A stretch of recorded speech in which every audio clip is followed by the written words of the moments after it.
Now, when you think of Japan, probably one of the first things that comes to mind is the cherry blossom. It is one of the most famous things about Japan. It's very iconic. It's very symbolic, from being in anime to being in traditional artwork to just being all over tourism posters. So it's no surprise that when a lot of people come to Japan, one of their goals is to see the cherry blossoms. So with spring right around the corner, today I'm going to tell you how to plan your cherry blossom trip. Cherry blossoms are very fleeting, but it does not need to be as hard as you think. So let's talk about how to maximize your trip. So first, I'm gonna start with a secret. This is something nobody really considers and something that I didn't really even know until I moved here. And that is that there are different types of cherry blossoms and they bloom at different times. So actually you have a chance to see cherry blossoms all the way from February till May. So let me go over some of the top types, the top varieties, so that you can see which ones you're able to actually see during your trip, which ones you even want to see, and some of the top spots to see them. So first, we have to start off with the famous Some Yoshino cherry blossom. This is the cherry blossom, the one you think of when you hear cherry blossom. One thing you might not know though is that actually they're closer to white, I'd say, than pink. They're like a very pale pink usually that's very close to white. But you will find these everywhere in Japan. I mean, everywhere. They're the ones at the schools, they're on the mountains, they're in town, they're in parks, they're just everywhere. You don't need to look that hard if you just want to see any of them. In recent years in Tokyo, they've been reaching full bloom in late March. And if you happen to be in Tokyo that time, I promise you, it's not going to be hard to see them. However, because they are so popular, like from foreign tourists to domestic tourists to just people, the top spots to see these are so crowded. Like the top spots in Tokyo, Kyoto, it's gonna be like Disneyland, especially on the weekends. So this video isn't actually about telling you where to go see them, because there's way too many places. But let me just say a few so that you can kick off your search. So in Tokyo, Chidorigafuchi Moat, around the Imperial Palace, is very popular for their rowboats. You will have to line up a very long time to get in one though. So there's also Nakameguro River. This is always packed with people. It has a festival going on, and it's very famous for the new Starbucks Reserve building, which is like the largest one in the world, I think. But it has a great view of the cherry blossoms. You will have to pick up a numbered ticket like at 9 a.m. if you want to get in at any point in that day. And then there's always like the parks. So Yoyogi Park, for example, it's always a hit. Lots of blossoms. And it is right next to Harajuku, so it's very convenient to get to. And then Kyoto has just a ton of amazing spots. I actually made a whole video about my trip to Kyoto during the cherry blossom season, so go check that out. But really, there's so many amazing spots all over Japan, from Hokkaido to Aomori to Kyushu. You could find them anywhere. Next, Kawazu Zakura. So the Kawazu type, I think, has been rising in popularity recently, and it is one of the earliest blooming ones. So actually, as I'm filming this in mid-late February, they're in full bloom. They originate from the town of Kawazu in Shizuoka, and they have this big festival for it every year. I've never personally been, but I hear it's really nice. And I would definitely check that out if the itinerary lines up for you. If you happen to be in Tokyo in February and you have an extra day open, just make sure you book your train tickets early to get there.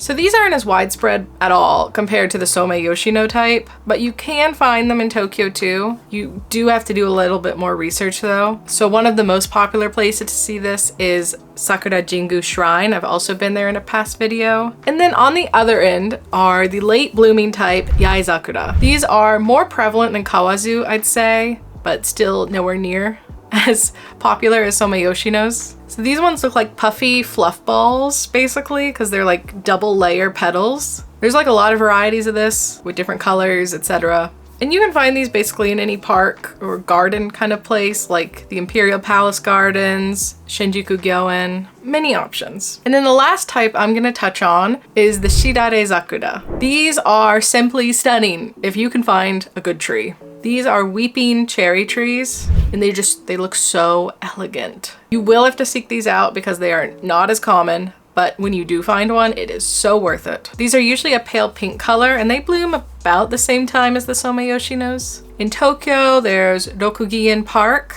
and then in Kyoto, Gion has some really pretty ones, as well as Heian Jingu Shrine. They're just so nice. They're so nice. Next, So how long do cherry blossoms actually bloom? So each of the types I just mentioned will only bloom for about 2 weeks. It's short, it's very short. And the Somei Yoshino type especially are very, very fragile. So what I mean by fragile is that if you happen to get hit with an unlucky weather year, like we did last year, with like a lot of rain, the petals will fall off quicker and the season will be shorter. On average, cherry blossoms bloom for 2 weeks. And by that, I mean they start blooming. They take maybe 4 to 7 days to reach full bloom. This is really when you want to see it if you can. Will stay in full bloom for a few days, maybe maximum 4 or 5, and then quickly fall off to add up to about 2 weeks. So how can you plan to actually see them?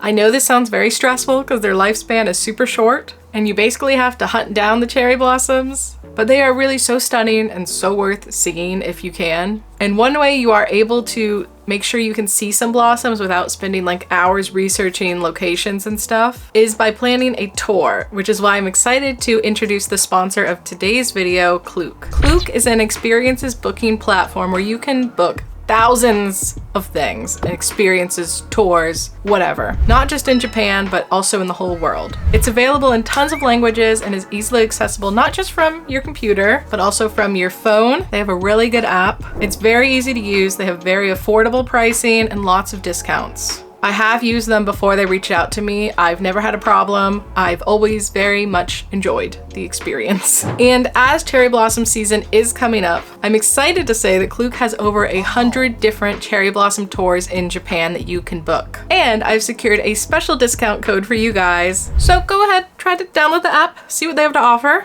and go see some cherry blossoms. So if you choose not to join tours and such, then you're gonna have to do a lot of research yourself. So let's talk about how to do that. First, a must reference is the Meteorological Agency's cherry blossom forecast. This is basically a map that shows when the cherry blossoms in different regions of Japan will bloom. However, it frequently updates, so you need to keep checking it. The first one will come out around January, and then from January to March when they start blooming, there's gonna be updates in there. They're gonna keep updating the map. And I guarantee you some of the dates will change. Something to note, however, is the normal one that you're gonna see everywhere, all over social media, only is talking about the Somei Yoshino type, as this is the most popular. Also, note that some of the maps will only say the date that they start to bloom, not full bloom when they start. Other maps will only say when they are at full bloom, and then some of them will say both. So you really need to check each map, or you could have a disaster on your hands. But this is also why, while I think maps are a great way to like get a general idea for how you should plan out your trip and like get a feel for what area you want to go to, you should actually be looking much deeper, especially when it gets close to your trip or even during your trip. So by this, I mean you should actually check out the bloom situation of each area you think you're going to go to, even each place. Because what I really want to stress is that Japan is a long country and a country with many mountains and such. And this means the blooming times are going to be different all over Japan. So let's go back to that map. Let's go back. Now look at Hokkaido and now look at Tokyo. The times are totally different. So cherry blossoms are going to first bloom in warmer areas of Japan like Tokyo and Kyoto and bloom later in colder climates. So this means northern Japan, Hokkaido, Tohoku, but also even the mountains like in Nagano. So let's say you come to Tokyo, you happen to just miss the cherry blossoms. You can take a day trip to Nagano by bullet train easily, and you can find places that have cherry blossoms there. And Japan is super into tracking these cherry blossoms. Not even just cherry blossoms, like other flowers, autumn leaves, etc. They do it all, down to very minute details. Unfortunately, most of the websites are only in Japanese, but you can use Google Translate or something if you really want to get the most up-to-date forecast for cherry blossoms. So I'm gonna leave some links down below in the description if you wanna check that out. But basically these tracking websites list the stage of bloom the petals are in. So by that I mean if they're just starting to bloom, and then the date that was updated, and then when they're like halfway there, when they're full bloom, and then when they're starting to fall off. They list everything. Alternatively, say you don't wanna do this, don't blame you, it's a lot of work. Stalk social media. Look up the place on Twitter or on Instagram. I really recommend Instagram. Just put in the place name. If you can't find it in English, try it in Japanese. You can just go Google it and copy paste the name. And Instagram is really great because you can look at places and then like look at all the stories that were uploaded in this specific place. This is what I really recommend because stories are usually always posted the same day that the video or photo was taken. So you can get a very accurate read on the place and the sakura bloom stage. If you're looking at posts, be very careful because a lot of people will like latergram and post like last year's photos this year, so be careful. So how do you enjoy cherry blossoms? I would like to once again stress that I cannot overstate how crowded some of these popular locations are. Please try to go on weekdays if you can, because domestic Japanese tourists, they want to go see them just as much as you do. And if you're going anywhere that appears on like a top 10 cherry blossom list, it's going to be crowded no matter when you go. Don't get me wrong, they're on the list for a reason, but be careful and just be aware going in. It will be crowded, especially if you have like children, but it might not be as peaceful of a viewing experience as you would have liked. But as to how you actually enjoy them, they're really just meant to be looked at. And this could just be walking through a pathway lined with cherry blossoms, or sitting on a bench and watching as the petals fall. There's no wrong way to enjoy. One of the famous Japanese like traditions, I guess you could say, is hanami, which is basically just picnicking under the cherry blossoms. However, they can be very, very serious about this, and people will like stake out the most popular spots, the most popular parks from very early in the morning to get a good spot. So I do encourage you to try hanami if you have a more chill day, you just want to picnic. But just be warned, it can be a battle depending on where you're going. Obviously, my top advice is somehow to find a more out-of-the-way spot, but it's easier said than done, I know. I still don't even know that many, let's be real. But what you can do, even at these famous spots, is just keep walking. A lot of people are just gonna congregate in the most popular, famous area, but they're not gonna go to the outskirts. So like, for example, let's take Nakameguro. It's cherry blossoms lined on a river. Most people are just gonna stay in the area where there's a festival, and they're not gonna keep walking out. There's still cherry blossoms out. So seriously, just keep walking as long as you see cherry blossoms, and you're gonna have a much more peaceful experience. Actually, wait, there is a wrong way to do this. There is a wrong way to enjoy them. Please, please, please, please do not touch the blossoms. Do not touch the trees, do not touch the branches, do not touch the petals. Do not try to take any of the blossoms or petals off the tree. If they're on the ground, that's fine. But while they're still on the tree, do not touch it. Recently, there's been like a huge problem of foreign tourists doing this to get like the perfect photo. They like shake the tree or like do this with the branches or something, and even take the blossom off to like hold or something. Don't do this. It is incredibly disrespectful for everyone, from the tree to the people who also want to enjoy the blossoms, to just everyone. Also, the news does report on this every year. Please stop it. If I see you doing this, I will yell at you. So you may notice I'm not really giving you any direct advice. And that is because I literally cannot tell you how to plan a perfect trip that will ensure maximum blossom viewage or whatever, because it is so delicate and it changes so much. And I don't know your itinerary.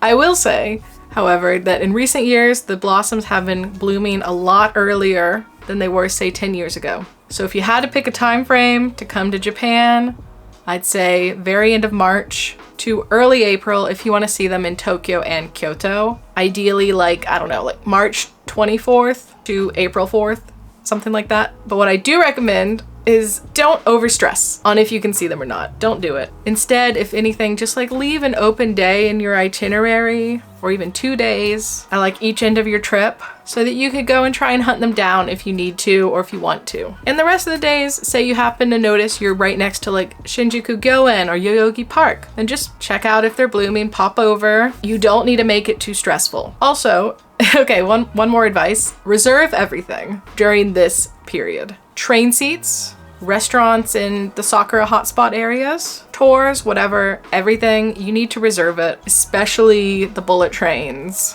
This is peak tourism season and you do need to prepare at least a little bit. So that's gonna wrap up my ultimate Sakura cherry blossom viewing itinerary guide thing. I don't know. Please like the video if you learned anything new. Leave a comment down below about how you're gonna try to plan for your cherry blossom trip, or if you have any other advice to give people, and subscribe to my channel for more information about living in Japan and traveling in Japan. And I'll see you guys back here again very soon. Bye!